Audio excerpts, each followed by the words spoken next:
সিংহের গোস্ত খাওয়া শেষ হলে সে শাহবাজ কালান্দারের কাছে এসে বলল, বাহ, তুমি তো ছাগলের চেয়েও বেশি সুস্বাদু। কেন আমি তোমাকে পুরোটাই গিলে ফেলছি না? এ কথা শুনে শাহবাজ কালান্দার হাসতে লাগলেন। সিংহ তখন রেগে গর্জন করে জিজ্ঞেস করল, তুমি হাসছো কেন? শাহবাজ কালান্দার শান্তভাবে বললেন, একবার নিজের দিকে তাকিয়ে দেখো, তুমি নিজেও তো একটি ছাগল। যখন সিংহটি নিজের দিকে তাকালো, সে দেখল সে সত্যিই একটি ছাগলে পরিণত হয়েছে। তখন সে টলমল পায়ে শাহবাজ কালান্দারের পায়ে লুটিয়ে পড়ল এবং বলল, মহারাজ, আমাকে ক্ষমা করে দিন। আমি শক্তির অহংকারে অন্ধ হয়ে গিয়েছিলাম।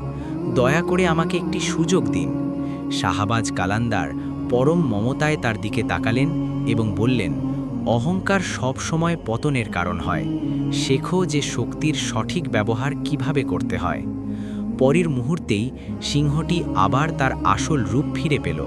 সে ছাগলের কাছেও ক্ষমা চাইল এবং নীরবে জঙ্গলের দিকে চলে গেল। শাহবাজ কালান্দার আকাশের দিকে দৃষ্টি দিলেন এবং দেখতে দেখতে বাতাসে মিলিয়ে গেলেন।